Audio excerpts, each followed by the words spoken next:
De La Salle Lady Spikers binasik ang kanilang first game ng kanilang Season 86 campaign para depensahan ang kanilang UAAP title. Di man lang kinabahan, hindi man lang pinagpawisan ng DLSU as they defeated another Final Four contender team from San Marcelino, the Adamson Lady Falcons, 25-16, 25-16 at 25-18. Ika-300 na panalo ni Coach Ramil as the DLSU head coach na itala sa game na ito. Angel Canino relax mode, Amy Provido nag-init sa gitna, Shivana Laput at Thea Gagate sarado at payong na payong ang Adamson Spikers. Good day ka-trending, this is Ron Michael, the voice artist of this channel. Ngunit bago natin yung napag-usapan, huwag mong kalimutan mag-subscribe and click the notification bell para updated ka sa latest Pilipinas volleyball trends. 10 puntos na lamang agad ang ginawa ng La Salle sa unang set 13-3. Ramdam na ramdam yung height advantage ng Lady Spikers para sa maaga nilang offensive blocks. Sila Angel Canino at Shivana Laput ang nangunang kumartada para sa DLSU. Pumalag sila Almonte at lalong isip para sa Lady Falcons. Subalit na maintain ng Animo squad ang kanilang komportableng advantage. They are too much to handle at naipanalo ng defending champs ang unang set in a dominating fashion, 25-16. Second set na kay Amy Provido naman ang spotlight ng Girls in Green. Na-witness natin yung hindi na hinintay pa ni Provido na maset ang bola. At second touch pa lang ay pinalo na niya ito for a kill under her name. Nagpakita din siya ng isang napakainit na slide attack.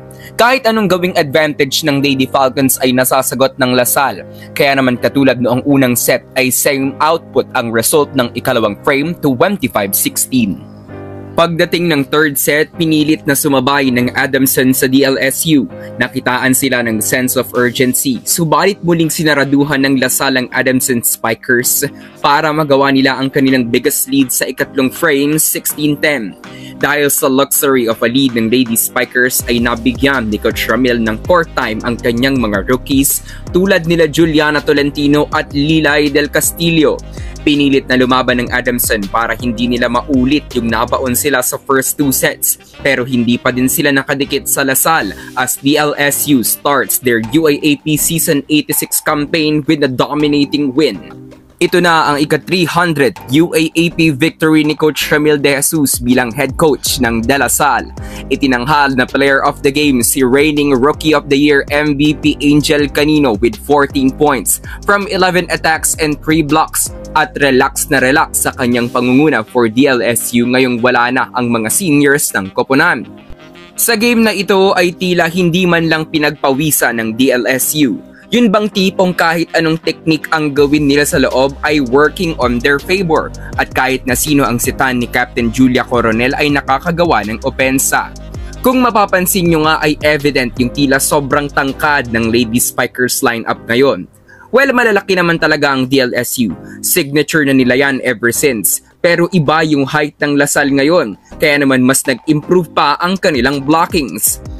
Kung mayroon namang isang bagay ang dapat na mag-improve sa DLSU, ito ay ang kanilang depensa. Dahil may instances na top spin na lang yung nanggagaling sa Adamson, pero hindi pa din madala ng La Salle defenders ang first ball sa setting pad ni Julia Coronel. Mabuti na lang talaga ay hindi mapili sa mga set sila Canino, Malaluan at Laput at nakakapatay pa din kahit na walang maayos na pasa. Sa pagdaan ng mga laro ay dapat na mas angkinin na ni Laika De Leon ang responsibilidad bilang main libero ng defending champs at tanggalin na niya yung hesitation factor para wala na talagang maging butas ang Team Animo sa kanilang kampanya for a back-to-back title.